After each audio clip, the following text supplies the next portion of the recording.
The silence was the first thing that hit you, a deep, hollow quiet that echoed off the bare walls of the apartment, a space that had once been filled with the low hum of a sewing machine and the sound of her husband's laughter. Now, it only held the ghost of a life that had been stripped away, piece by painful piece. Eleanor stood in the center of the living room, the cold of the linoleum floor seeping through her thin socks. The air smelled sharp, sterile, of the cheap bleach she'd used to scrub away the last traces of their existence for the next tenants. Her fingers were numb as they clutched the eviction notice, the paper a crisp, cruel weapon against her skin. Final notice. The words swam before her eyes. 45 years old, a widow, and now officially homeless.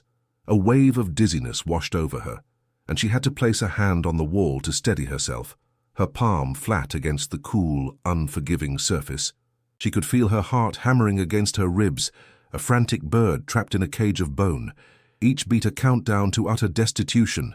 The debt was a monster, a creature born from her husband's long, losing battle with sickness, and it had finally devoured everything. On the kitchen counter, the last of their money lay in a pathetic little pile. 2 $100 bills, worn and soft as old cloth. That was it. $200. She counted it again, as if the number might magically change. It didn't. The sight of it made the hunger in her stomach twist into a sharp, nauseating knot. She hadn't eaten a real meal in 2 days, saving the last of the bread and peanut butter for her teenage son, Leo, who was pretending to be engrossed in his phone in the corner, his shoulders hunched. Elena knew he was just as terrified as she was. Her hands, the skilled hands of a seamstress that could coax silk and lace into beautiful creations, trembled slightly. They felt useless now. The calluses on her fingertips, testament to a lifetime of hard work, seemed to mock her. Her prize sewing machine, her source of income, had been sold weeks ago for a fraction of its worth. The silence where its familiar whirring should be was a constant, deafening accusation of her failure. A cold sweat broke out on her forehead as the full weight of their situation crashed down. $200, one son, no home, no hope. A single tear escaped and traced a cold path down her cheek. It wasn't just for the hunger or the homelessness.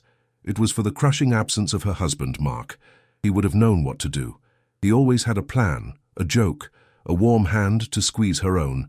She could almost hear his voice, a low rumble, telling her it would all be okay. But the room only answered with the scrape of a cardboard box as Leo finally moved, taping up the last of their few belongings, photo albums, and a handful of his father's books. The sound was like a nail being hammered into a coffin. Her coffin. A profound sense of shame washed over her, so intense it made her want to curl up on the floor and disappear. She was failing her son. She was failing Mark's memory. The air grew thick, heavy with unspoken grief, and a fear so primal it felt like a physical presence in the room. She wrapped her arms around herself, trying to hold back a sob that was building in her chest, a painful, ragged thing that threatened to tear her apart. Her heart didn't just ache. It felt like a clenched fist squeezing all the air from her lungs. Her mind raced, scrambling for a foothold in the sheer cliff face of despair. There was one thing, a forgotten sliver of a possibility she had dismissed for years. She knelt and pulled a worn leather folder from the last box, the one marked Papers. Her fingers, stiff and cold, fumbled with the clasp before pulling out a sheaf of documents. They smelled of dust and time. There it was, an old tri-folded piece of land grant paper, its creases threatening to tear. A deed, a property inherited from a great-aunt she'd met only once as a small child. She remembered the call from the lawyer after the aunt's passing. His voice had been bored, dismissive. A small rural plot. Not worth much, I'm afraid. The house on it burned down years ago. It's essentially worthless. Worthless. The word had meant nothing then, but now it was a lifeline. She smoothed the brittle document on the floor, the crinkling sound loud in the oppressive silence. A rural plot. A burned-down house. It was less than nothing. A ghost on a map. But it was also the only thing in the entire world that was still, technically, hers. A desperate, insane plan began to form in her mind. She took a deep, shuddering breath, forcing the tremor from her voice. "Leo," she called, her voice sounding strangely high and thin. He looked up from the grimy window, his young face a mask of worry that broke her heart. "I have an idea, an adventure." The lie felt like broken glass in her mouth, but she pushed on, painting a picture with words she didn't believe herself. "Remember that land Great-Aunt Elspeth left me? Out in the country. We're going to go there." She forced a smile, feeling the muscles in her face strain with the effort. "It'll be rustic. We can camp, maybe fix up a room, just enough to have a roof over our heads. It's our land, Leo. We can build something new, a real start." He didn't look convinced, but a flicker of something other than fear entered his eyes. For him, she had to believe it. She had to make it real. A cold draft snaked in from under the door, a chilling reminder that winter was coming, and they had nowhere else to go. The rusty engine of their old car was their only hope, and the ghost of a burned-down house was their only destination. The choice wasn't a choice at all. It was survival. The old car groaned in protest, the engine catching with a rattling cough that sounded painfully human. Elena's knuckles were white on the steering wheel, her grip a desperate anchor in a world that had come loose from its moorings. She watched in the rearview mirror as the faded yellow paint of their apartment building shrank, disappearing behind a row of anonymous houses. Each turn of the wheel was an act of brutal finality, severing another tie to the life they had known. A cold sweat slicked her palms. She forced the muscles of her face into a smile, a brittle mask for Leo's benefit. "See? An adventure," she said, her voice a stranger's in the cramped space. The car smelled of old vinyl, dust, and the faint, heartbreaking scent of her husband's forgotten cologne, clinging to the sun-warped dashboard. The lie was a stone in her throat, heavy and sharp, but she swallowed it down. For Leo, she had to be the pioneer, the fearless leader steering them toward a new dawn, not a terrified woman driving them into the dark. Leo said nothing. He just stared out the passenger window, the grim cityscape blurring past, his reflection a pale, ghostly, superimposed image. The silence in the car was a physical entity, thick and suffocating. It pressed in on Elena, amplifying the frantic thumping of her own heart. Her stomach was a tight, aching knot of hunger and fear. She could feel the vibration of the struggling engine through the floorboards, and a constant reminder of their fragility. One breakdown, one flat tire, and their pathetic $200 lifeline would be cut short on the shoulder of some forgotten highway. She had to keep talking, to fill the void with the sound of hope, no matter how hollow it rang. "It'll be beautiful, you'll see. So much space. We can plant a garden. You always wanted a dog. A dog needs space to run." Each word was a desperate prayer whispered into the void, a flimsy shield against the crushing reality that they had nothing and were heading toward less. The city's noise faded, replaced by the lonely drone of the open road. They drove for hours, the sun a relentless hammer against the windshield. The humming of the tires on asphalt was a monotonous lullaby of exile. The landscape slowly bled from concrete and steel to rolling green hills and wide, empty fields. Elena's back began to ache, a dull throb that settled deep in her bones. Her eyes burned with the strain of watching the endless ribbon of road, every flicker of the gas gauge sending a fresh spike of anxiety through her. It was dropping faster than she'd calculated. She felt a familiar wave of nausea rise in her throat, the kind that came with a new, unforeseen problem. They were so exposed, a tiny, fragile shell of metal and glass moving through a vast, indifferent world. The air in the car grew stale and hot, each breath feeling recycled and thin. Leo had finally fallen asleep, his head resting against the cool glass of the window, his face looking younger, more vulnerable than ever. A profound, protective love swelled in Elena's chest, so fierce it was painful. She would not fail him. She couldn't. The state highway gave way to a two-lane county road, the asphalt cracked and patched. The towering oaks and maples began to press in on either side, their branches forming a dense canopy overhead, plunging the road into a tunnel of shifting green light. Eleanor felt a subtle shift in the atmosphere, a primal sense of isolation seeping into the car. There were no other vehicles, no signs of life beyond the occasional weathered mailbox standing sentinel at the end of an unseen driveway. The air that drifted through her open window was different here, thick with the smell of damp earth, decaying leaves, and the sweet, resinous scent of pine. It was a wild, untamed smell that spoke of solitude and secrets. Her hands tightened on the wheel, The rustic adventure was starting to feel less like a charming escape and more like a deliberate march into oblivion.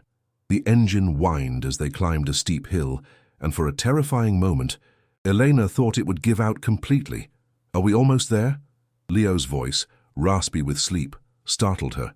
He was awake, squinting at the dense woods around them. Elena consulted the folded, brittle map on the seat beside her. The paper felt ancient, a relic from another time. Her finger traced the last leg of the journey. "Almost," she lied, trying to inject a confidence she didn't feel into her tone. "Just a little further." A few miles later, she saw it. A dirt track, barely more than 2 ruts in the earth, disappearing into the woods. A faded, hand-painted sign, half swallowed by ivy, read Blackwood Lane. This was it. She took a deep breath that did nothing to calm the frantic fluttering in her chest and turned the car onto the path. The sound of gravel and dry twigs crunching under the tires was unnervingly loud in the sudden quiet. The car bucked and swayed, bottoming out with a sickening scrape of metal on stone. They were being swallowed by the forest, the world falling away behind them with every lurching foot forward. The track ended abruptly in a small clearing choked with weeds. Elena turned the key, and the engine died with a final, shuddering gasp. The silence that rushed in to fill the void was absolute, a heavy blanket that smothered all other sound. For a moment, all she could hear was the blood pounding in her own ears. Then, slowly, the forest's own voice emerged, the sigh of the wind through the high pines, the distant, lonely call of a crow. Elena and Leo sat frozen for a long moment, prisoners of the sudden stillness. She felt a deep, instinctual dread begin to uncoil in the pit of her stomach. This wasn't peaceful. It was empty. She slowly pushed open her door, the rusty hinges groaning in protest. The sound an ugly desecration of the quiet. The air that met her was cool and carried a strange, acrid undertone she couldn't place. A smell of old smoke, a cold, stale ghost of a fire that had burned out long ago. Her heart began to sink. She got out of the car, her legs unsteady. Leo followed, staying close behind her as if she were a shield, and then she saw it. Through a screen of thorny bushes and overgrown saplings, she saw the silhouette of the house, or what was left of it. The lawyer's words echoed in her mind. The house on it burned down years ago. She had pictured a damaged roof, perhaps a charred wall or two, something that could be mended, something that held the shape of a home. What stood before her was a nightmare. It was a skeleton, a collection of blackened, jagged timbers clawing at the overcast sky. Most of the roof was gone, leaving the interior brutally exposed. Elena felt the air leave her lungs in a silent gasp. The carefully constructed fantasy she had spun for Leo, for herself, shattered into a million pieces. A cold, sharp despair, more terrifying than any she had felt before, stabbed at her. This wasn't a start. It was an end. "Oh!" Leo breathed from behind her. The word was small, hollow, utterly devoid of hope. It was not an accusation, but it struck Elena with the force of a physical blow. In that single, quiet syllable, too, and she heard the death of his childhood trust in her. She had promised him an adventure, a new beginning. She had led him to this tomb. The smell was stronger now, a nauseating combination of rot, damp ash, and mildew. It was the stench of decay and profound abandonment. It filled her nostrils and seemed to coat the back of her throat. She could hear things now, too. The rustle and scuttling of unseen creatures moving through the debris inside the ruined walls. Rats, or worse. A tremor started in her hands and spread through her entire body. This place wasn't just worthless, it was malevolent. It felt like a wound on the landscape, a place where something terrible had happened and never healed. The hope she had clung to evaporated like mist in a harsh wind. They walked forward, their feet sinking into the soft, damp ground. The silence was broken by the buzzing of flies swarming over something unseen in the tall grass. Elena felt a wave of dizziness and fought the urge to be sick. The closer they got, the more complete the devastation revealed itself to be. The fire had been incredibly hot. The remaining timbers were charred to charcoal, and the ground was a black, soupy mess of soot and mud. Weeds and sickly-looking fungi grew up through the collapsed floorboards. It was a charcoal-smelling shell open to the sky, a gaping wound that had been left to fester for years. This wasn't a fixer-upper. This was a demolition site.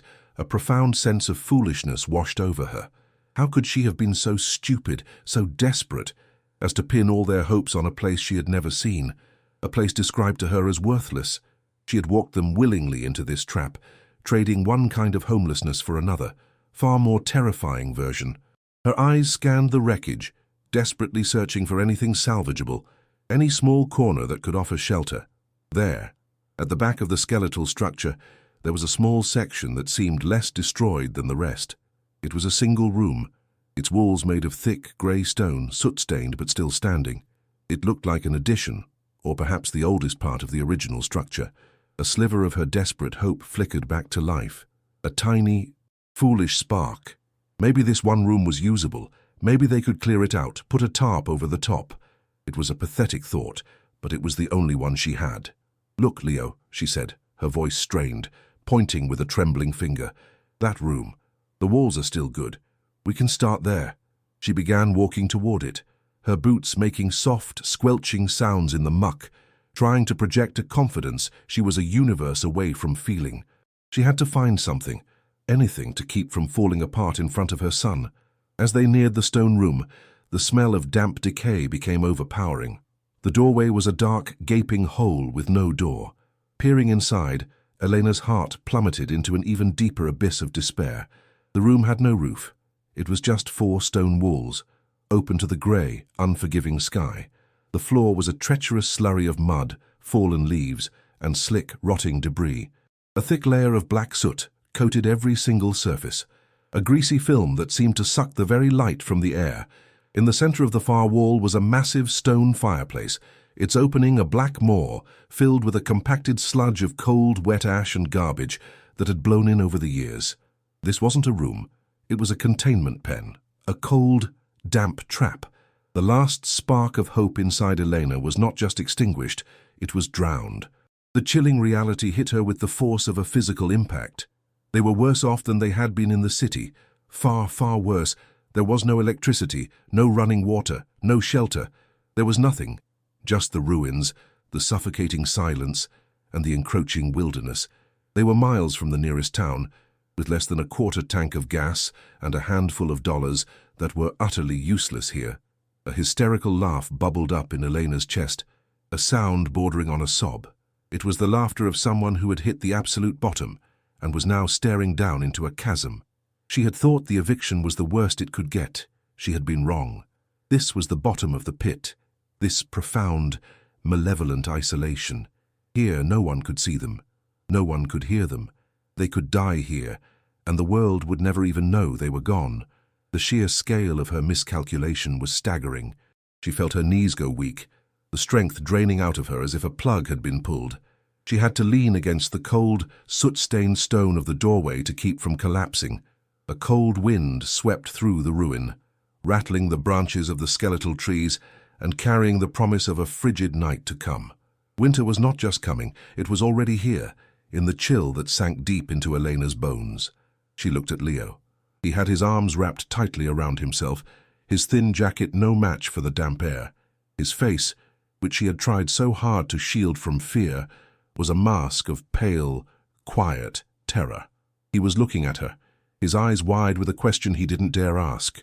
What do we do now? And for the first time in his life, she had no answer. There was no plan.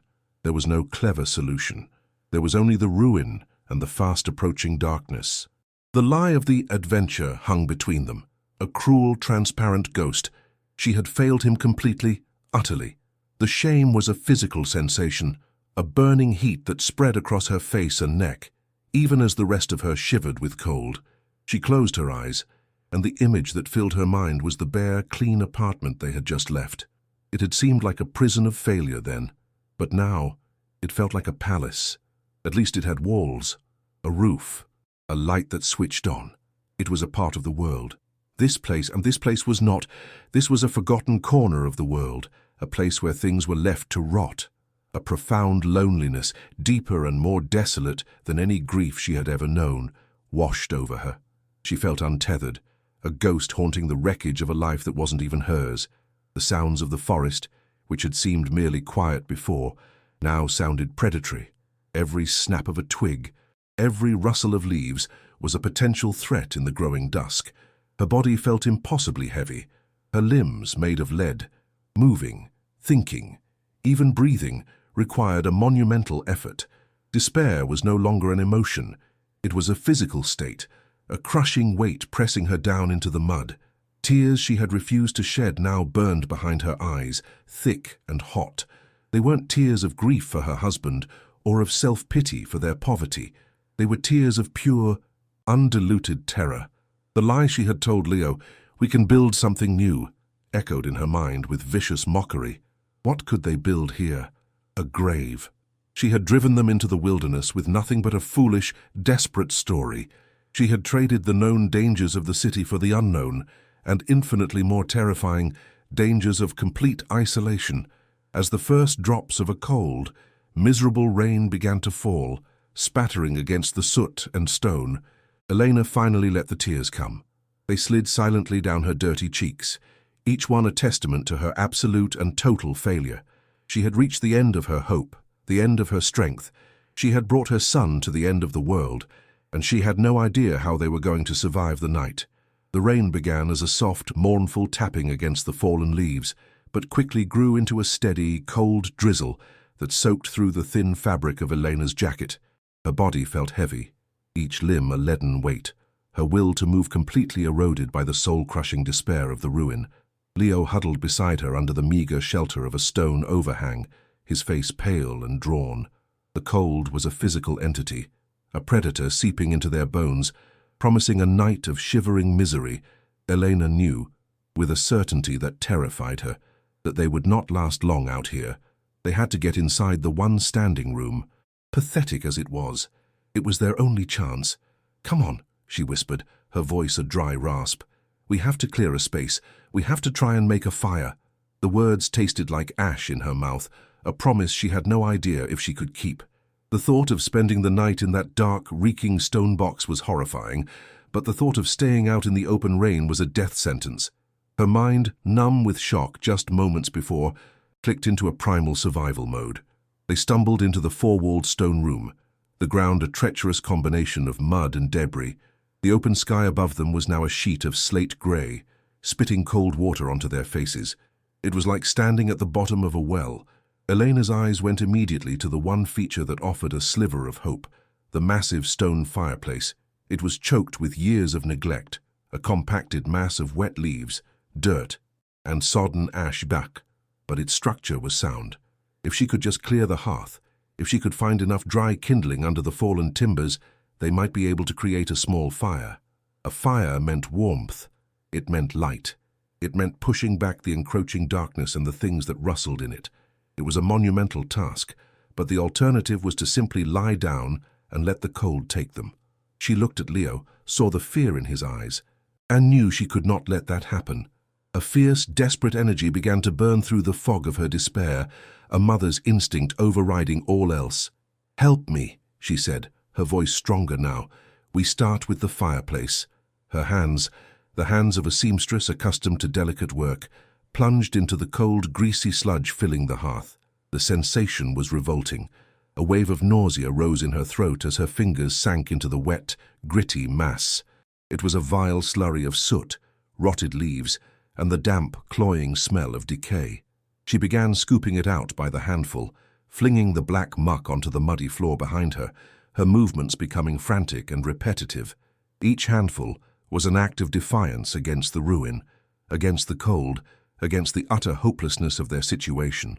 Leo, seeing the grim determination on her face, hesitantly joined in, using a flat piece of rotted wood as a makeshift shovel. The only sounds were their ragged breaths, the disgusting squelch of the wet ash, and the steady drumming of the rain.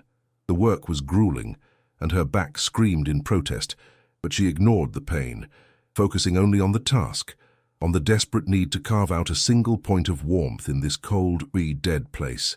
It was on her 20th scoop, her fingers numb with cold and scraped raw, that her hand struck something hard. The impact sent a jarring vibration up her arm.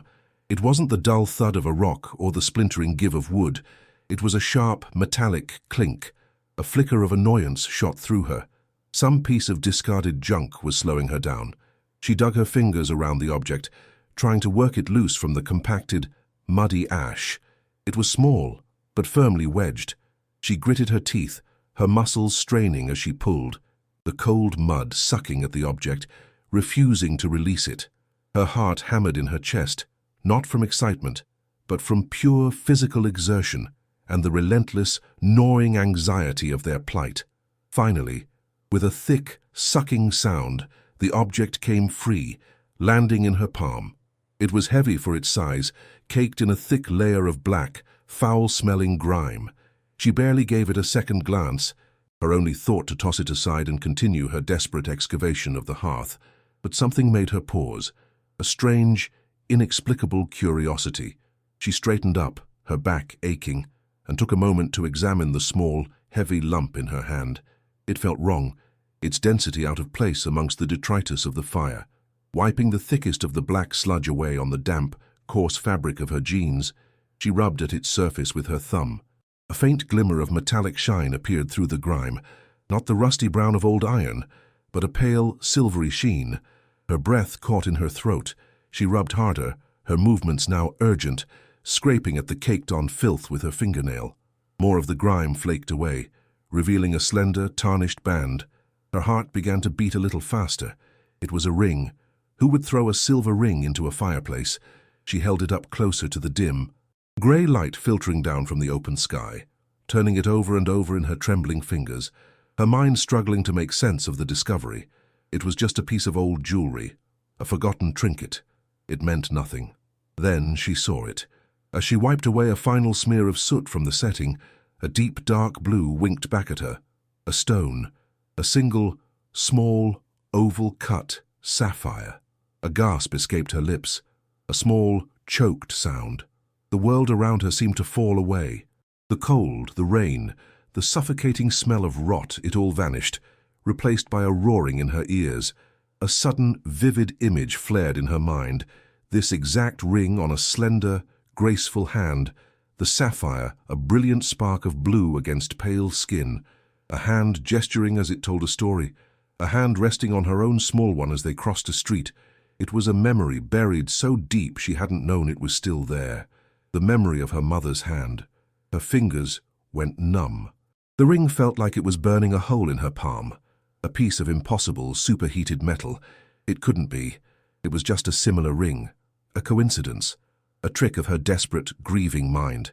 It had to be, but the denial was a thin, brittle shield against the tidal wave of certainty crashing over her. She knew this ring. She knew the tiny, almost invisible scratch next to the setting, a flaw she had traced with her own finger as a small child. She knew the way the silver had worn thin on one side of the band. It was not a similar ring.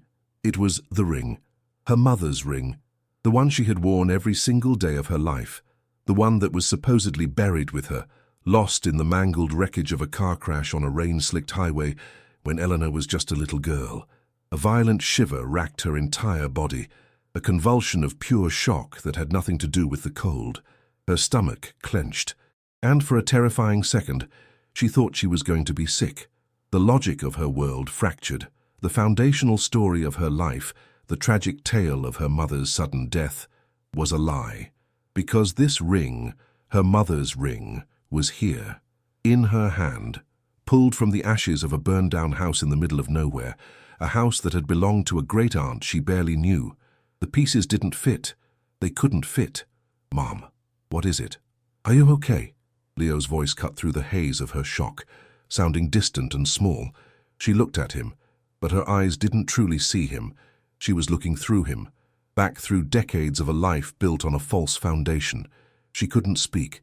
She could only stare at the impossible object in her palm. 1,000 questions screamed through her mind at once, a chaotic, deafening chorus. How did it get here? Was her mother ever in this house? Why? And the most terrifying question of all, the one that coiled like a snake in the pit of her stomach. If the ring wasn't in that car crash, was her mother? The official story, the kind words from distant relatives, the whole sympathy-laced narrative of her childhood, began to feel thin and hollow. A carefully constructed stage play, and she had just found a prop that had been left behind by mistake. The despair she had felt just moments before was gone, replaced by a new, terrifying emotion, a frantic, desperate need for the truth. This ring was not an ending, it was a beginning. It was a key, a clue left in the dark. The fireplace was no longer just a source of potential warmth. It was an archive, a crime scene. A new energy, manic and sharp, surged through her veins. Adrenaline erased her exhaustion, her hunger, her cold. She turned back to the hearth, her eyes wild, scanning the soot-stained bricks with a newfound intensity. The ring was here for a reason. It had been left here or hidden here. And if this was here, what else might be? She dropped to her knees again, ignoring the sharp protest from her scraped skin, and began to attack the remaining sludge in the fireplace with a renewed, ferocious purpose. This was no longer about survival for the night. It was about reclaiming a life, a history that had been stolen from her. She was digging not for a place to build a fire, but for the truth of her past, buried under layers of ash and lies. Her movements were no longer just desperate. They were methodical, her fingers probing every inch of the hearth's interior. Leo watched her, his face a mixture of fear and confusion. His mother had transformed in an instant from a portrait of hollowed-out despair to a woman possessed by a frantic, incomprehensible mission. "What are you doing?" he asked, his voice trembling slightly. Eleanor didn't answer. She couldn't. All her focus was narrowed down to the cold stone and soot under her fingers. She scraped and clawed, her breath coming in short, ragged gasps. The sound of her frantic digging filled the small, ruined space, a counterpoint to the steady, indifferent rhythm of the rain. Her mind raced, connecting invisible dots. This land, this worthless, ruined plot. It wasn't her great-aunt's, was it? The ring told a different story. This place was connected to her mother. The fire that had destroyed the house suddenly seemed less like an accident and more like an act of erasure, a violent attempt to burn away a secret. And the secret had failed to burn completely. A tiny silver and sapphire piece of it had survived. Her raw fingertips brushed against the back wall of the fireplace, tracing the lines of the mortar between the thick, blackened fire bricks. Most were solid, immovable, set firmly in place. But then, her finger snagged on an edge that felt different. It was a lower corner, almost hidden by the curve of the hearth. She pushed. The brick gave just a fraction of an inch, with a faint grinding sound of stone on stone. Her heart leaped into her throat, a wild, frantic hammering against her ribs. She stopped, holding her breath, listening to the blood pound in her ears. It moved. It wasn't a trick of the light. It wasn't her imagination. She pushed again, harder this time, jamming her broken fingernails into the tiny gap of the mortar line, trying to get a purchase. The brick was heavy, and her hands were slick with soot and cold mud. But the adrenaline gave her a strength she didn't know she possessed. A low scraping sound echoed in the stone chamber as the brick shifted again, a full inch this time. With a final, desperate wrench, she pulled the brick free from the wall. It came loose with a grating groan, heavy and solid in her hands. She dropped it to the floor with a thud, ignoring the cloud of soot that puffed into the air. Behind it was a dark, square cavity, a black hole punched into the massive chimney structure. The air that seeped out of the opening was stale and cool, carrying a faint, dry smell, completely different from the damp rot of the room. It was the smell of a place that had been sealed for a very long time. For a moment, she just stared, her chest heaving. A profound sense of dread and exhilaration washed over her. She was on the edge of a precipice, staring into an unknown darkness. Whatever was in there had been hidden deliberately, hidden with care.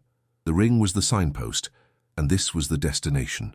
Her hand trembled as she reached toward the opening, her fingers hovering at the edge of the darkness. Hesitating for a split second before plunging into the unknown void, her fingers met not stone but cold, smooth metal. They brushed against a flat surface, then a sharp corner. It was a box. Her heart hammered so hard she felt it in her teeth. She fumbled in the dark space, her fingers tracing its dimensions. It was small, rectangular, and surprisingly heavy. She gripped it, her fingers finding purchase on the edges, and slowly, carefully, began to draw it out of the hole. The box was scarred and blackened, its surface warped and bubbled in places. The fire that destroyed the house had been hot enough to scorch it even through a layer of brick, but the container had held. It was a simple metal strongbox, the kind used for keeping important papers. It was locked with a small, built-in clasp, but the heat had fused parts of it together. She shook it gently, close to her ear. A soft, muffled rustle came from within, not the jingle of coins or jewels, but the dry, whispery sound of paper. A wave of dizziness swept over her. This was it. The answers were in this box. She sat back on her heels on the muddy floor, the scorched metal box cradled in her lap like a fragile, priceless artifact. It felt warm, or maybe that was just the blood pounding through her own hands. "Leo," she said, her voice a strained whisper. "Bring me that piece of metal you were using." He scrambled to obey, his eyes wide and fixed on the box. He handed her the sharp-edged piece of scrap, and she wedged its corner into the seam of the lid, where the lock had been warped by the heat. She pushed. Nothing. She repositioned it and threw all of her weight into it, grunting with the effort. A loud screech of protesting metal split the air as the lid bent upward. She pried at it again, and with a final, groaning pop, the lock gave way and the lid sprang open. The smell that wafted out was the scent of time itself, dry, dusty paper and the faint, leathery aroma of old ink, preserved for decades in the dark. Her hands shook so badly she could barely function. Inside, nestled on the bottom, was a small stack of something wrapped in a piece of discolored, waxy oilcloth. The wrapping was yellowed and brittle at the edges, but it had done its job, protecting the contents from the worst of the heat and any moisture that might have seeped in. With trembling fingers, Eleanor carefully lifted the packet out. It was light, almost weightless. She slowly, painstakingly, unfolded the stiff oilcloth, her heart pounding a deafening rhythm against her ribs. The wax cracked and flaked away under her touch. The first thing she saw was a sheaf of letters, tied with a faded blue ribbon. The handwriting on the top envelope was delicate, familiar, and utterly shocking. It was her mother's script, and the letters were addressed, in that same hand, to her, to Elena. Beneath the letters lay 2 other documents. She lifted the first one, her eyes struggling to focus in the dim light. It was a birth certificate, her birth certificate, but it wasn't a copy of the one she had. The names were wrong. Her mother's name, Isabel, was there, but the space for father listed a name she had never seen before, Julian Thorne. A cold dread, sharp and penetrating, pierced through her shock. Who was Julian Thorne? Her entire life, she'd been told her father was a man who had left before she was born, a footnote in her mother's story. This document told a different, secret story. Her hands shook as she put it down and reached for the last item in the box. It was a thick, folded piece of official-looking paper, brittle with age. She carefully unfolded it, her eyes scanning the dense, legal text. It was a deed. The original deed to this very property, this land, and the house that had once stood upon it, and the name of the registered owner, the name that leaped off the page and seemed to brand itself onto her brain, was not her great-aunt Elspeth. It was her mother, Isabelle Dubois. This land, this ruin, it had all belonged to her mother. Everything she thought she knew was a lie.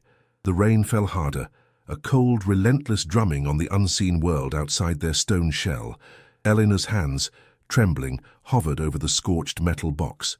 The faded blue ribbon tying the letters together was so fragile it seemed a breath could turn it to dust. She fumbled with the knot, her numb fingers clumsy and slow.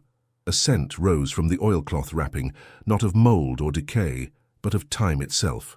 A dry, papery smell of preserved secrets. As she finally loosened the ribbon and lifted the top letter, the brittle paper crackled in protest. The ink, a faded sepia, was a ghost on the page, but the handwriting was unmistakable, a feminine, looping script she recognized from the few birthday cards she had from her early childhood. A wave of vertigo washed over her. This was not an artifact. It was a voice that had been silenced for 40 years. Her heart hammered against her ribs, a frantic, painful rhythm. She held her breath, forcing her eyes to focus on the first words her mother had written to her. "My dearest Elena," the letter began. The words themselves were a shock, a direct address from the past that felt both impossible and profoundly intimate. Eleanor felt a sob build in her throat, a knot of grief and confusion so tight she could barely breathe.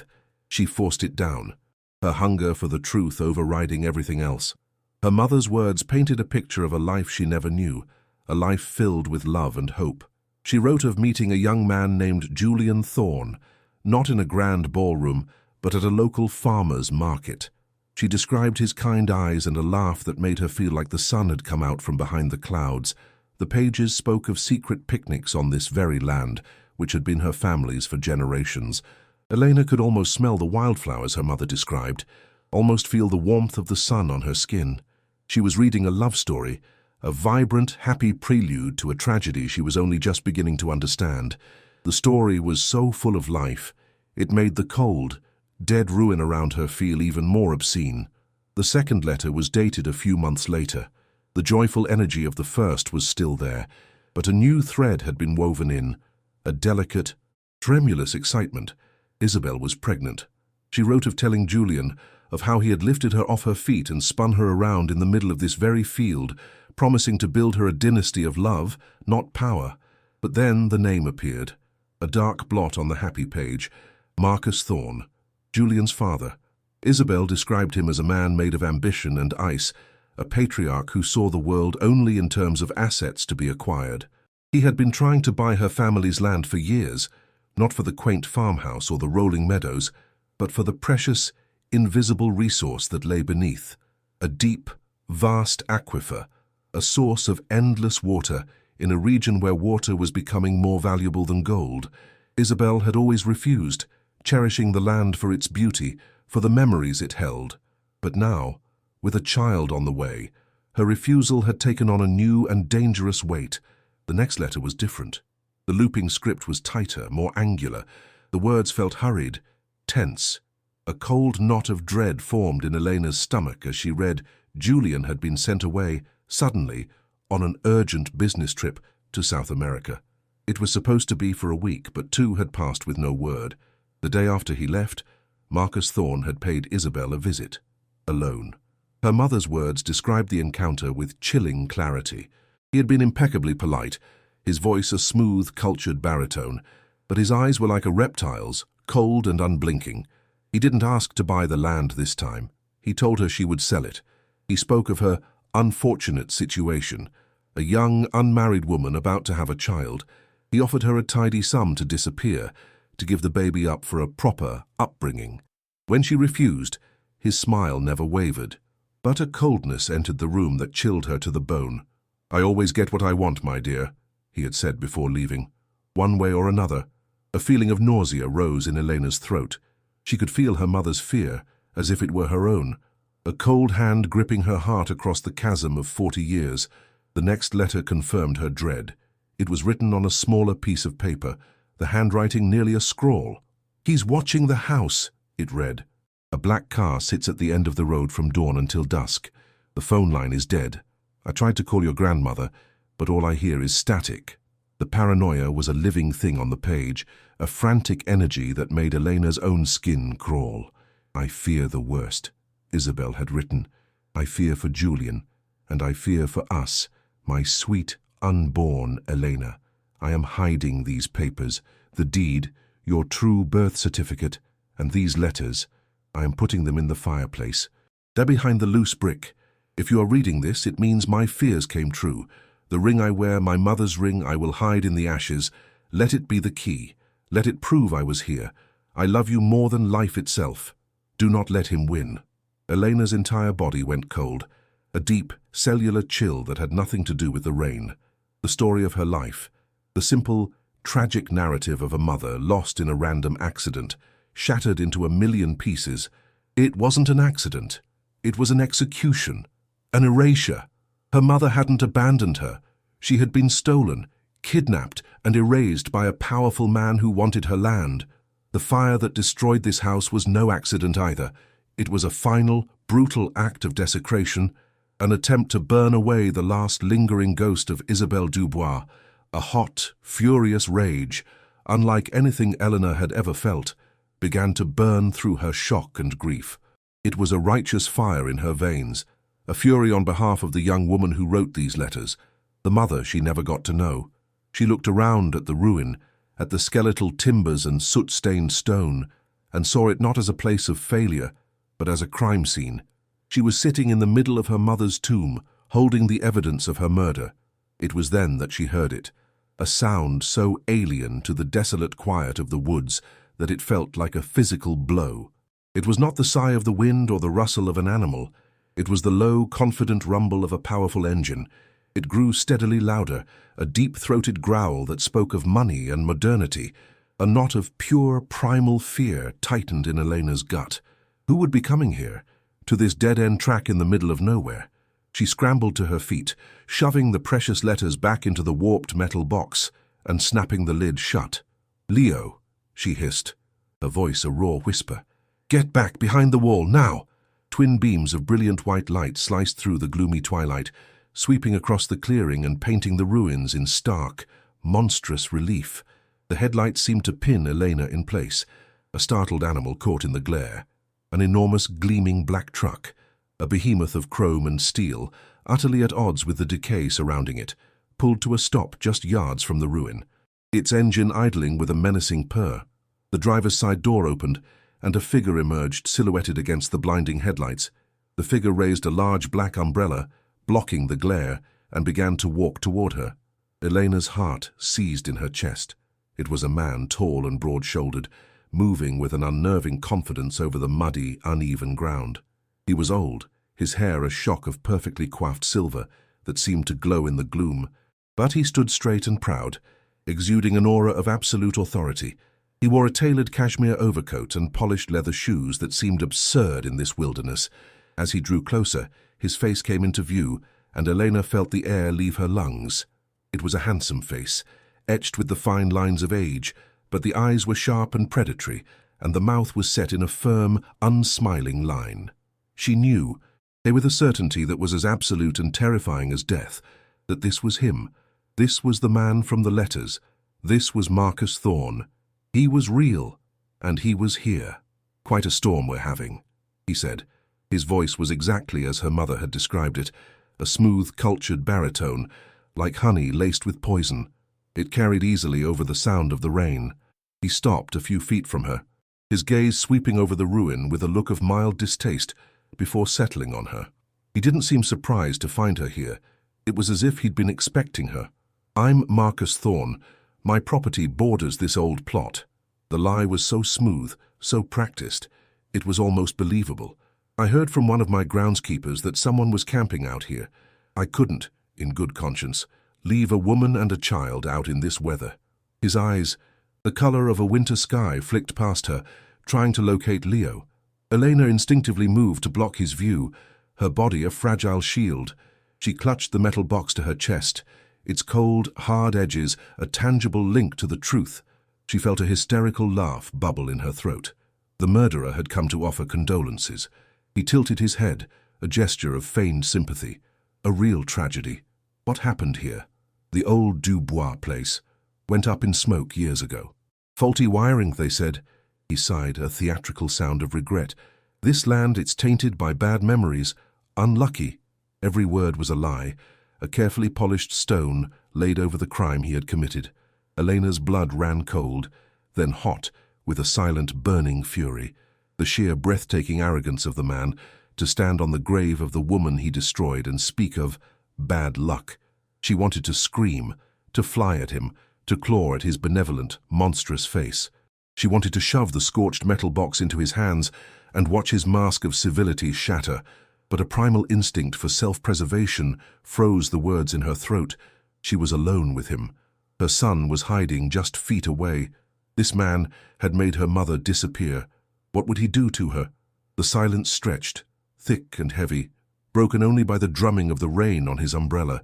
He seemed to interpret her silence as poverty-stricken desperation. A small, patronizing smile touched his lips. "Listen," he said, reaching into his overcoat. "This is no place for you. It's not safe." He pulled out a leather checkbook and a gold pen that glinted in the dim light. "The land is worthless, a total loss. But I feel for your situation. I'll give you $5,000 for it. Cash the check in town tomorrow. Get yourself a nice, warm apartment for the winter. A fresh start." The offer was a profound insult. A flick of the wrist to sweep away the last remnant of Isabel's legacy for pocket change. $5,000 for a life, for a future. for land that held a fortune in water beneath it. He wasn't just trying to buy her off. He was trying to erase her, just as he had erased her mother, with a dismissive, insignificant transaction. He was confirming his own guilt with every condescending word. Elena didn't move. She couldn't. She just stared at him, letting her silent, hateful glare be her only answer. His smile tightened.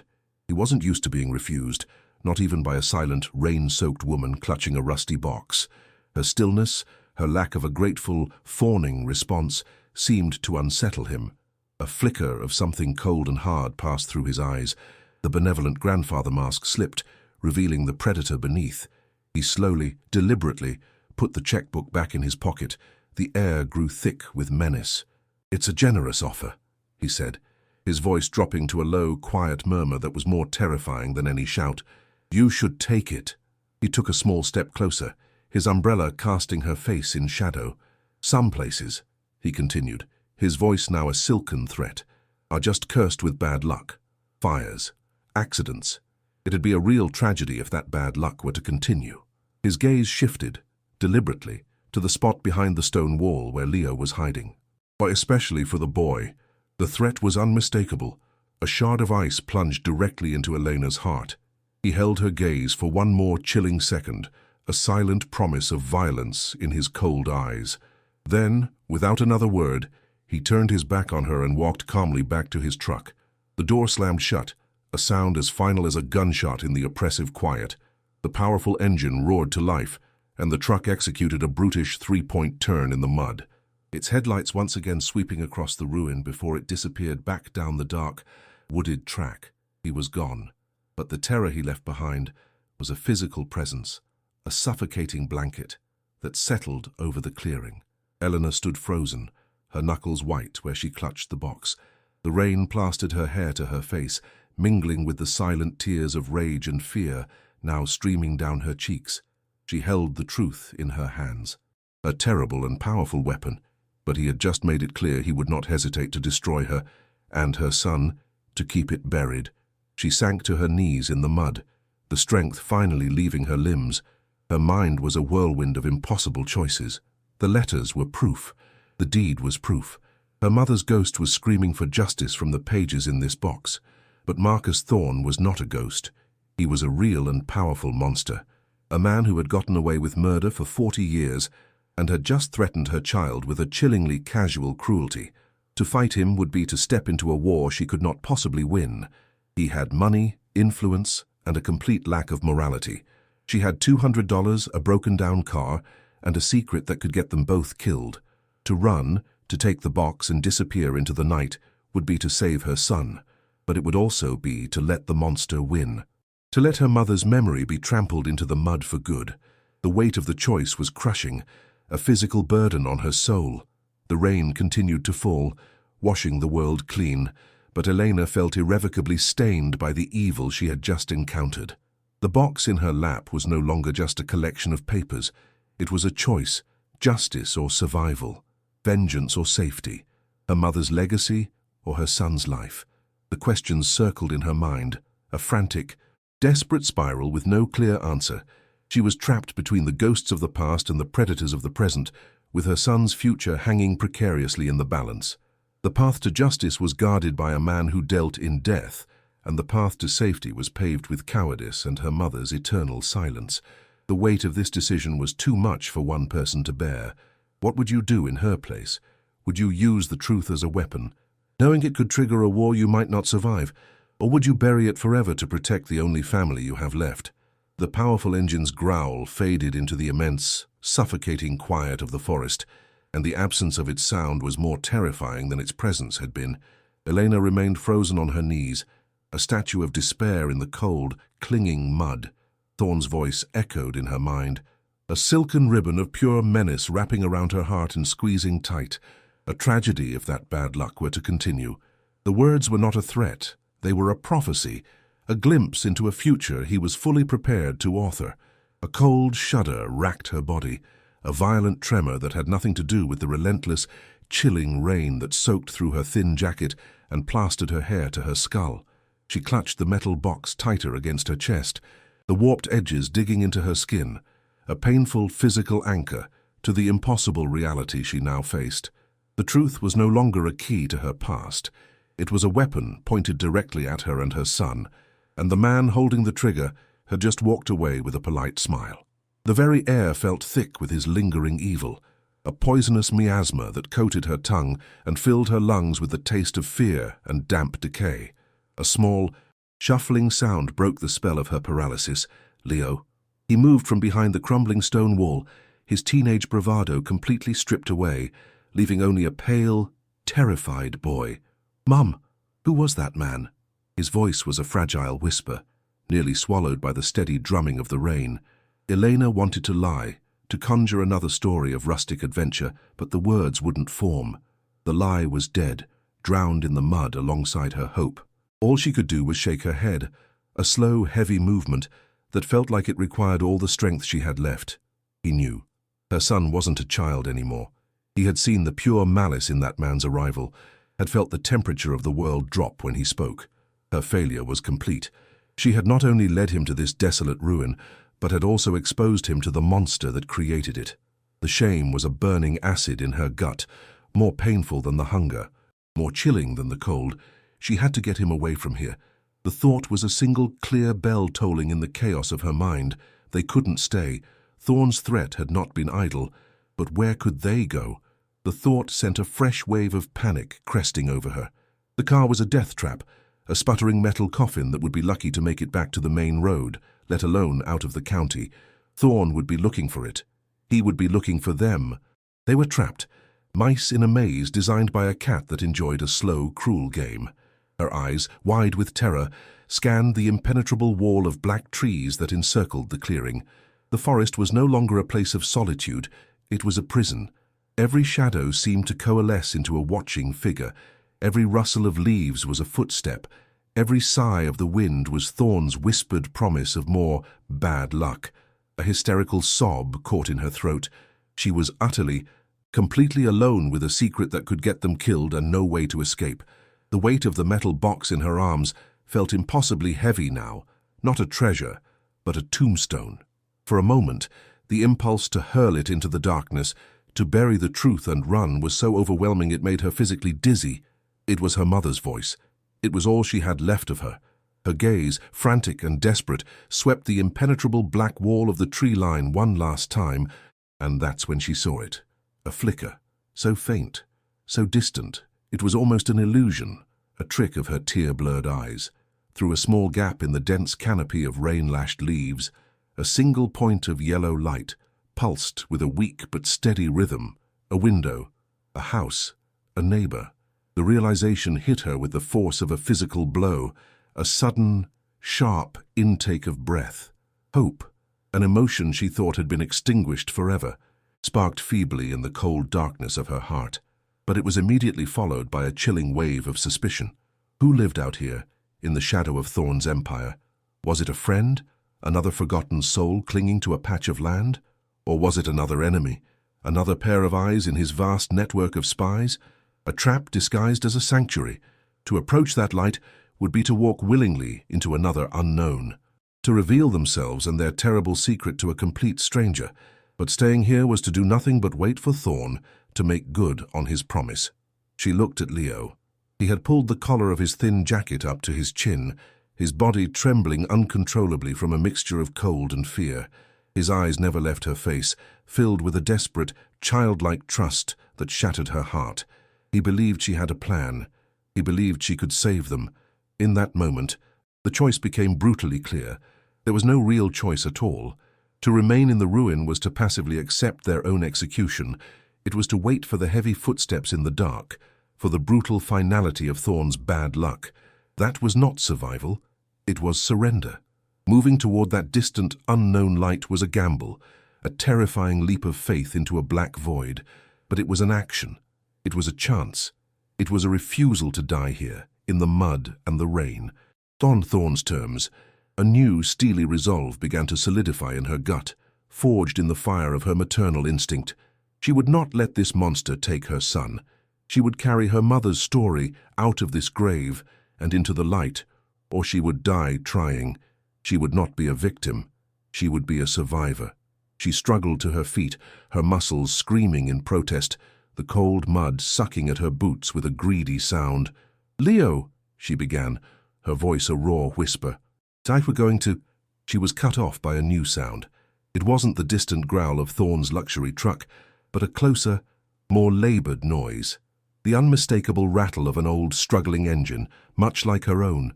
Her blood ran cold. He'd sent someone back already. Her body went rigid with terror, and she shoved Leo behind her, her mind racing for an escape route, a place to hide. There was nowhere. They were completely exposed. Twin headlights, yellow and weak compared to Thorne's brilliant beams, appeared at the end of the dirt track. They weren't the piercing white eyes of a predator, but the dim, tired gaze of something old. The vehicle, a battered and rusted pickup truck, pulled to a stop. The engine sputtered and died with a final wheezing cough, and the clearing was plunged back into a silence that felt even more fragile and temporary than before. Elena's heart hammered against her ribs, a frantic, trapped bird. The driver's side door of the ancient truck creaked open with a sound like a painful groan.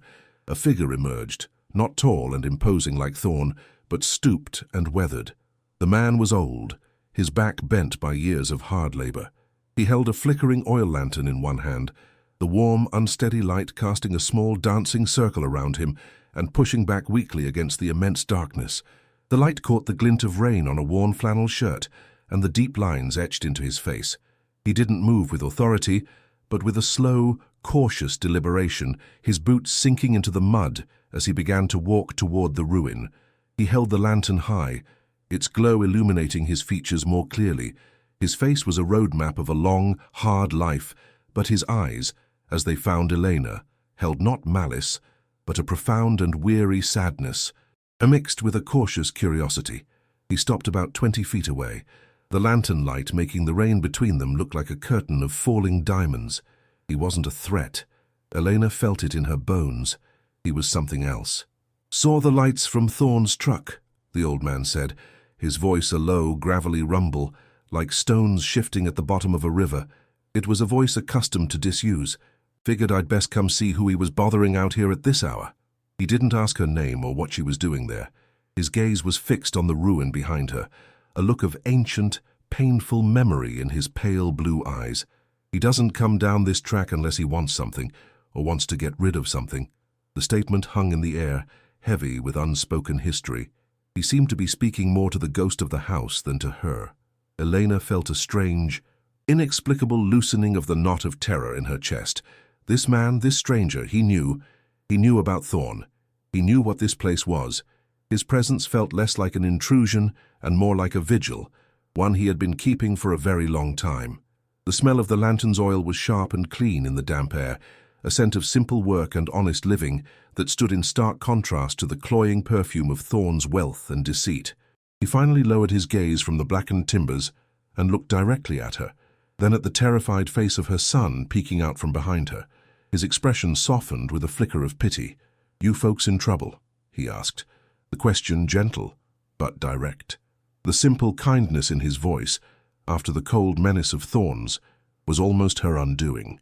She felt her composure, the fragile wall she had built around her terror, begin to crack.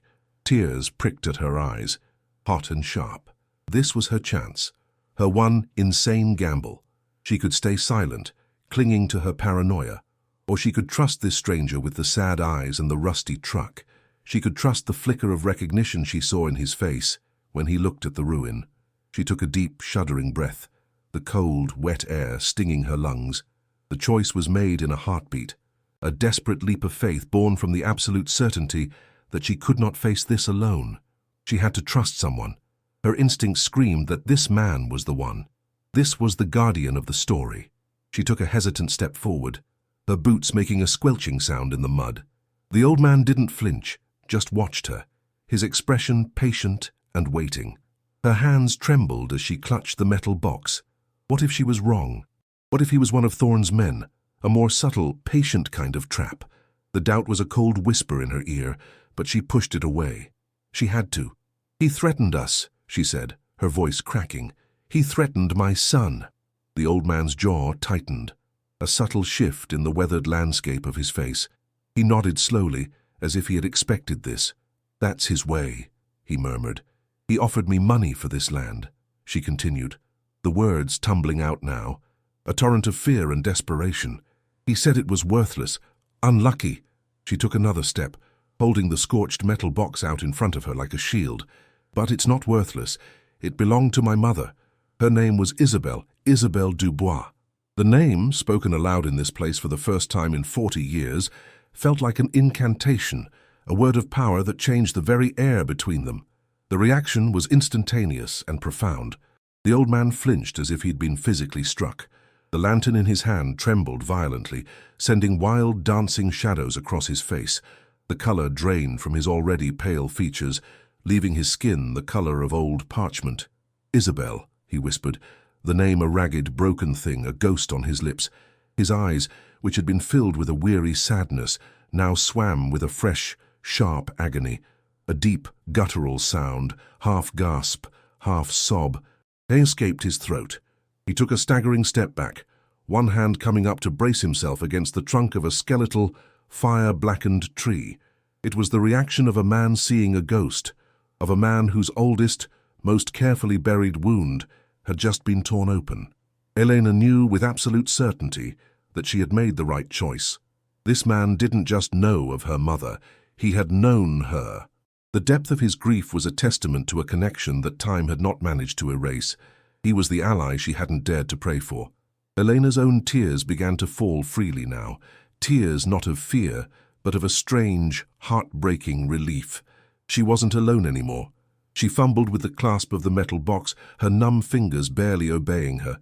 She pulled out the tarnished silver ring and held it out to him on her open palm. The small sapphire glittered weakly in the unsteady lantern light, a tiny blue star in the vast darkness. "She hid this," Elena said, her voice thick with unshed emotion. "She hid it in the ashes." The old man stared at the ring, his breath catching in his throat. He reached out a trembling, gnarled hand, his fingers hovering over the ring for a long moment before he gently, reverently touched its surface. His touch was as soft as a falling leaf. "Her mother's ring," he breathed, his voice choked with a grief so immense it was almost unbearable to witness. "She never took it off." He looked up at Elena, his eyes shining with tears, and in their depths she saw the ghost of a young man who had loved her mother, a love that had been violently stolen from him decades ago. "My name is Arthur," he said, "and I loved her." The confession, so simple and so devastating, hung in the rainy air. It explained the vigil, the sadness, the immediate recognition. He wasn't just a neighbor. He was a keeper of the flame, a secret mourner who had lived his entire life next to the grave of his lost love. The guilt that had been his silent companion for 40 years began to pour out of him, a torrent of grief and shame. "I saw them," he whispered, his voice cracking, his gaze turning inward to a memory that had clearly played over and over in his mind for decades. "I was just a boy, younger than your son there. I was out hunting rabbits that night over on the ridge." His hand, still trembling, pointed into the darkness. "I saw the car pull up, a big, black car, not from around here. It had no lights on." He squeezed his eyes shut as if the memory was a physical pain. There were 2 of them, men in dark suits. They went to her door. He paused, swallowing hard, the sound loud in the quiet clearing. Eleanor and Leo stood frozen, listening to the final horrifying chapter of Isabelle's story unfold. "She screamed," Arthur continued, his voice dropping to a tormented whisper. "She fought them. I heard her screaming my name. Not my name. Julian's name. Julian. Over and over. The sound of her lover's name on her lips, a desperate plea in the night, seemed to twist a knife in Arthur's own heart even now. They dragged her out of the house. She was fighting so hard. One of them hit her. She went limp. The image was so brutal, so vivid, that Elena let out a small, strangled cry.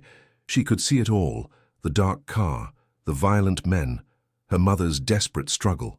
The vague narrative of her mother's disappearance was suddenly replaced by a scene of stark, horrifying brutality. Arthur's face was a mask of self-loathing. "And I did nothing," he choked out, the words ripped from his soul. "I was so scared. They were Thorne's men. Everyone knew not to cross Marcus Thorne. So I ran. I dropped my rifle and I ran home and hid in my bed like a coward. I listened to her screams, and I did nothing. The raw, undiluted shame in his voice was a testament to a lifetime of regret.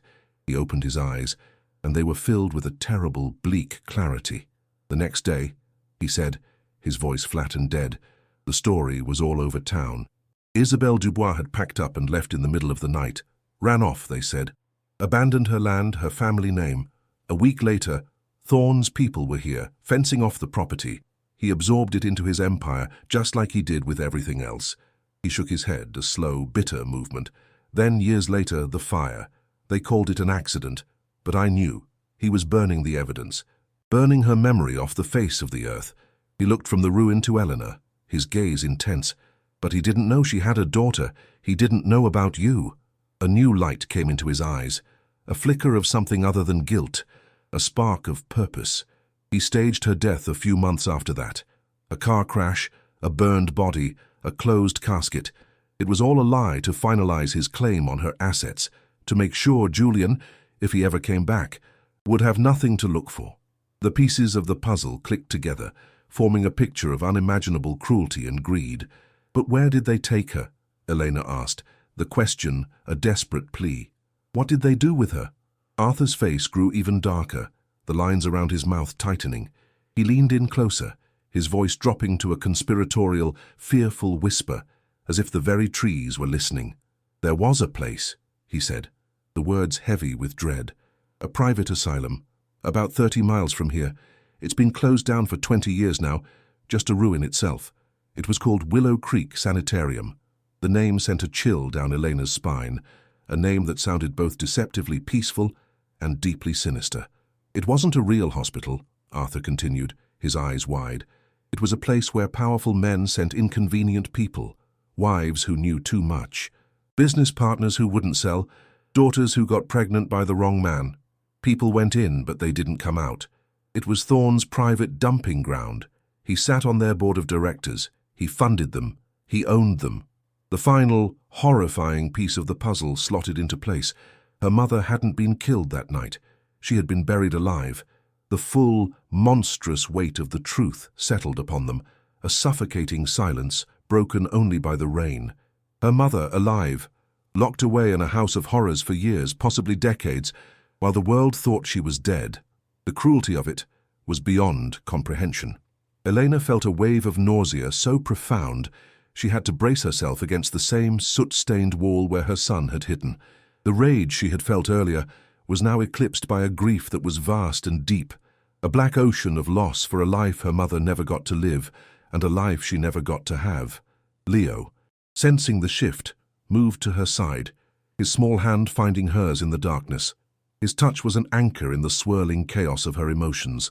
Arthur stood watching them, his face a mask of sorrow, the lantern light flickering across the decades of guilt etched into his features. The clearing felt like a sacred space, a nexus of past and present, where the dead were finally beginning to speak. The air was thick with their stories, with their pain, and with the sudden, terrifying weight of what must be done next. The secret was out. It was in that moment of profound, heavy silence that a new sound intruded. Not an engine this time. It was the careless, heavy crunch of footsteps breaking through the underbrush at the edge of the clearing. It wasn't the cautious tread of an animal or the weary shuffle of an old man. It was the sound of confident, brutish force. 2 sets of feet, maybe more. Arthur's head snapped up, his eyes wide with sudden, fresh alarm. He immediately doused the lantern, plunging them into near-total darkness, the only light now the impossibly distant, flickering window of his own home. "Get down," he hissed, his voice a sharp, urgent command. He pulled Elena and Leo back, deeper into the shadows of the one-standing stone room, pressing them against the cold, damp rock of the interior wall. Elena's heart, which had been aching with grief, now began to hammer with a renewed primal terror. Thorne hadn't waited. He hadn't even given her a day to consider his offer. The bad luck was here. The footsteps grew closer, accompanied by low, gravelly laughter. Then a new smell cut through the night, sharp and acrid, slicing through the familiar scent of rain and wet earth. It was a chemical smell, clean and volatile, and utterly terrifying in its implication. Gasoline. Elena's blood ran cold. She felt Leo stiffen beside her. Arthur's breath hitched, a small sharp gasp of disbelief and horror. Peering through a crack in the crumbling stone wall, Elena saw them. Two large, hulking figures moved through the clearing, their shapes made monstrous and indistinct in the gloom. They were young men built like bulls, and they moved with a swaggering, destructive energy. They each carried a large red canister, Thorn's grandsons, the cleanup crew. They weren't there to threaten. They weren't there to negotiate. They were there to finish the job, to burn it all, to erase the last physical proof that Isabelle Dubois had ever existed on this land, and to erase the people who had stumbled upon her story. The fire wasn't just for the house anymore, it was for them. One of the young men laughed, a coarse, ugly sound that echoed in the quiet clearing. "Grandad said to make sure it's a real bonfire this time," he said, his voice thick with arrogance. No half measures. He unscrewed the cap of his canister, and the stench of gasoline grew overwhelmingly strong, a nauseating perfume of imminent violence. He began to splash the liquid with reckless abandon, dousing the skeletal black timbers, the pile of debris, the very ground where Elena had knelt just a short time before. The other grandson moved toward their small stone sanctuary, his heavy boots squelching in the mud. He began sloshing the accelerant all over the exterior walls, the liquid running in dark rivulets down the soot-stained stone. They were being sealed in, surrounded by a ring of flammable liquid. Elena felt a scream building in her throat, a primal sound of pure terror. But Arthur's hand clamped down on her shoulder, his grip surprisingly strong, holding her in place, keeping her silent. Any sound would bring them in, and a quicker, more brutal end. The man finished emptying his can near their doorway and tossed it aside with a careless clang. "That should do it," he grunted. "Let's light it up and get a beer." He pulled a lighter from his pocket, the small metallic click echoing like a gunshot in the tense silence. Elena's mind went into overdrive. This was it, the moment of truth. There was no time for grief or fear. There was only action. Her eyes darted around the dark, confined space, searching for an escape. The doorway was a death trap. The walls were solid stone. But then her eyes fell upon a section of the back wall, near the fireplace, a place where the foundation seemed to have buckled, where a portion of the floor had collapsed inward, revealing a dark, gaping hole that led down into the blackness of an old root cellar. It was a small opening, choked with dirt and roots, but it was a way out. It was their only way out. A desperate, terrifying hope surged through her. It was a grave, or it was a tunnel to freedom. "The cellar," she breathed, the words a frantic whisper in Arthur's ear. She pointed with a trembling hand toward the hole. He saw it instantly, his eyes gleaming in the dark. He nodded, his face grim. The time for hesitation was over.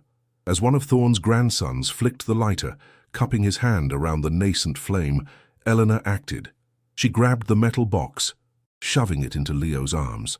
"Don't you dare drop this," she commanded, her voice a low, fierce hiss that cut through his fear. She grabbed his hand, her grip like steel. "Arthur, go first," she urged. The old man didn't hesitate. He scrambled toward the hole, moving with an agility that belied his age, and began lowering himself into the darkness below. A bright orange flare suddenly bloomed outside, casting their frantic movements in stark, flickering silhouette. A whooshing roar filled the air as the gasoline ignited, the sound a hungry beast waking from a long slumber. The world outside their stone room erupted into a wall of incandescent flame. The heat was instantaneous and intense, sucking the air from the room. The smell of burning gasoline was acrid and choking. Smoke began to pour in over the tops of the walls. "Go, Leo, now!" Elena screamed, shoving her son toward the hole. He scrambled after Arthur, his sneakers dislodging a cascade of dirt and stone. Elena didn't wait to see if he was safely down. She turned for one last look at the inferno. The fire roared to life, a living, breathing entity of pure destruction, consuming the last vestiges of her mother's house in a furious, brilliant orange blaze.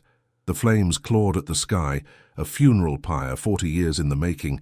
It was an act of ultimate evil, but in its light, she saw her path with perfect clarity. There was no more doubt, no more hesitation. She scrambled into the hole, the heat scorching the back of her neck, and tumbled down into the damp, earthy blackness of the cellar below. Above them, the fire roared, devouring her past. Ahead of them, the The suffocating darkness of the woods promised a slim, desperate chance at a future. They scrambled through the suffocating darkness, the roar of the inferno a monstrous, living beast at their backs. The smell of burning pine and gasoline was a nauseating poison in the air, clinging to their clothes and hair. Elena's lungs burned, each breath a ragged, painful gasp. She clutched Leo's hand, her grip like iron, while he held the scorched metal box against his chest, as if it were his own heart. The forest floor was a treacherous enemy, a mire of slick mud, grasping roots, and sharp, unseen stones that tore at their ankles. Arthur led the way, a stooped, spectral figure moving with a desperate urgency, his breath coming in ragged wheezes. The only sound, apart from the fire and their own frantic breathing, was the snap of twigs under their feet and the squelch of mud sucking at their boots. Behind them, the sky glowed a violent, hellish orange, a funeral pyre that illuminated their flight. Ahead, there was only the impenetrable blackness and the single, distant flicker of yellow light, Arthur's farm, a tiny, fragile promise of sanctuary in a world that had erupted in flame. Stumbling out of the tree line and into the muddy yard of Arthur's farm felt like breaking the surface of the water after nearly drowning. The farmhouse was small and weathered, its paint peeling, but it stood as a fortress of tranquility against the chaos behind them.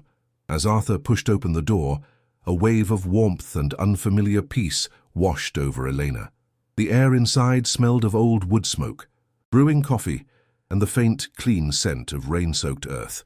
A grandfather clock ticked with a slow, steady rhythm in the corner, a sound of normalcy so profound it was almost shocking. Arthur didn't speak. He moved with a quiet, practiced purpose, guiding Elena and a shivering Leo to chairs by the cold wood stove.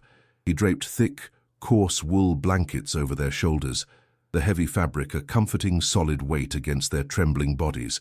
Eleanor buried her face in the rough material, inhaling the scent of cedar and thyme, and finally allowed the first wave of post-traumatic shock to crash over her, a silent, shuddering convulsion of relief and terror.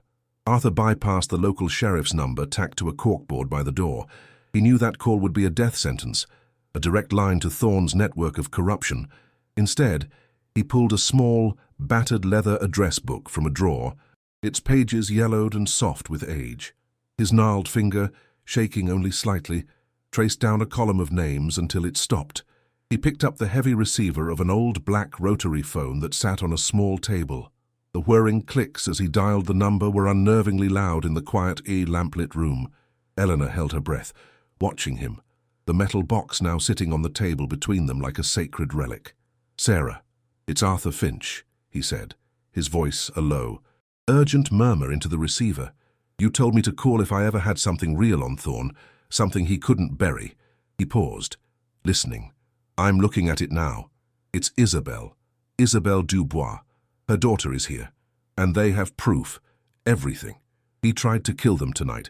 You need to come now, before he finds them." Dawn was a faint grey promise on the horizon when a nondescript sedan, its engine quiet, rolled up the muddy drive. A woman emerged, not a uniformed officer, but a journalist named Sarah Jenkins, her face etched with a weary competence and eyes that missed nothing.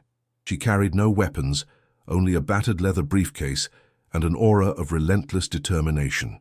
Inside Arthur's small kitchen, under the warm glow of a single hanging bulb, Elena laid out the contents of the box. The smell of old paper and secrets filled the room.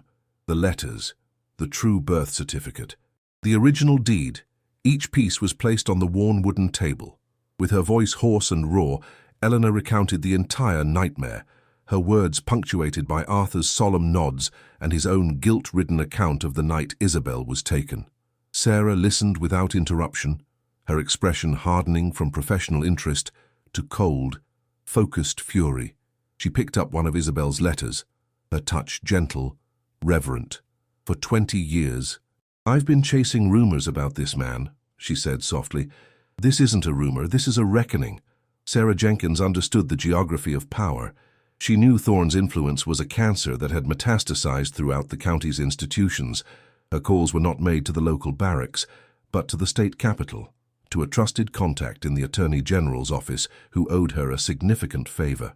She spoke with a clipped, undeniable authority, detailing the kidnapping, the decades-long fraud, and the attempted murder just hours before.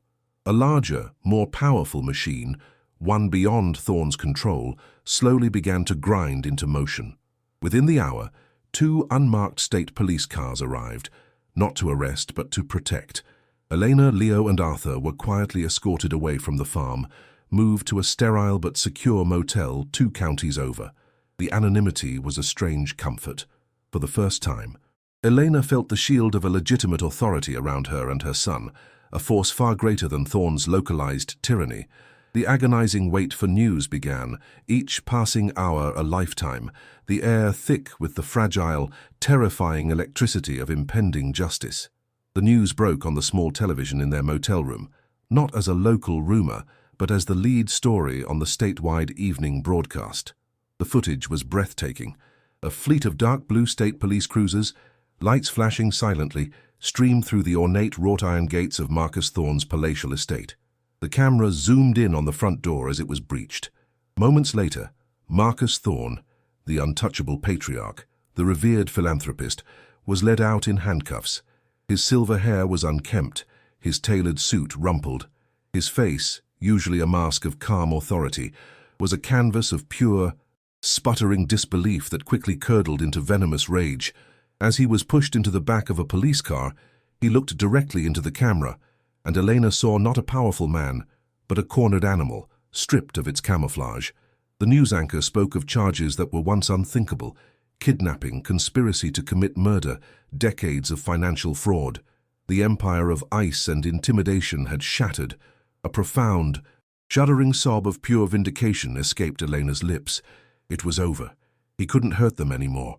In the weeks that followed, Thorne's empire crumbled like a structure built on sand. The investigation, spearheaded by the state, unearthed a vast conspiracy. The story of the Willow Creek Sanitarium exploded into a national scandal, and other families, long silenced by fear, began to come forward with their own stories of inconvenient relatives who had simply vanished. Eleanor was no longer a terrified woman in a ruined house. She was the linchpin, the keeper of the primary evidence. A team of lawyers from the Attorney General's office sat with her, their voices calm and respectful as they explained the legal ramifications. The scorched metal box had undone 40 years of lies. Her mother's staged death was legally nullified. The original deed was ironclad. As Isabelle Dubois' sole living heir, Elena was the legal inheritor, not just of the small Kitswater-rich plot of land, but of her mother's entire estate, including assets and investments Thorne had stolen and multiplied over 4 decades. The final valuation was a number so immense, so utterly staggering, it felt like a fiction. It was a fortune built on a lie. And now, it was hers.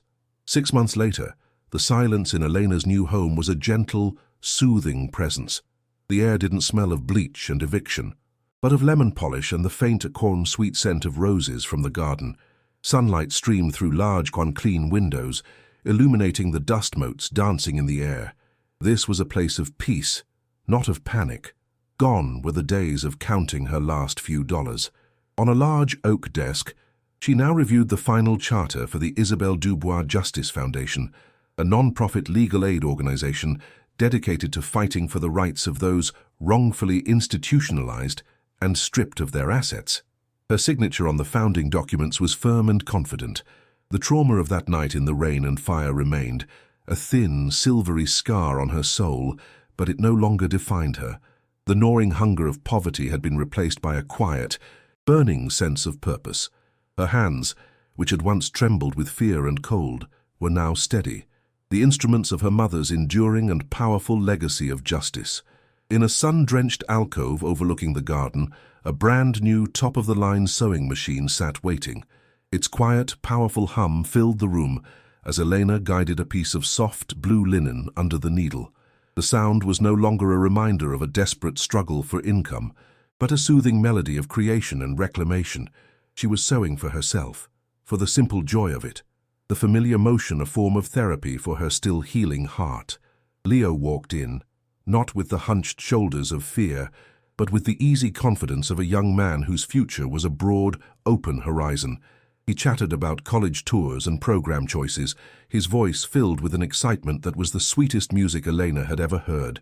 The ghosts of the ruin were gone, exorcised by truth and time. The fire that Thorn had meant for destruction had in the end been a cleansing blaze. From those ashes, they had not just survived, they had been reborn, building a new life on a foundation of truth, stronger and more beautiful than anything they had lost. The dinner table was laden with a feast, a golden brown roasted chicken, bowls of steaming vegetables, and a freshly baked apple pie whose cinnamon scent filled the warm kitchen. It was a universe away from stale bread and the last scraping of a peanut butter jar. Arthur sat with them, a permanent guest in their new life. The deep furrows of guilt on his face softened into lines of peace. As they shared the meal, a profound quiet settled over Elena. It was the feeling of a war finally won, of a story reaching its rightful conclusion. She had not only reclaimed a stolen past, but had forged a future of safety and purpose for her son. Her mother's name was no longer a whispered secret in a forgotten ruin, but a symbol of justice, a beacon for others lost in the dark.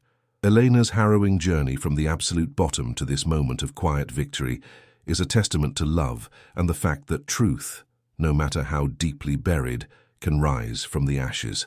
If her story of courage and redemption moved you, don't forget to subscribe and click the bell icon so you never miss another tale of secrets and survival.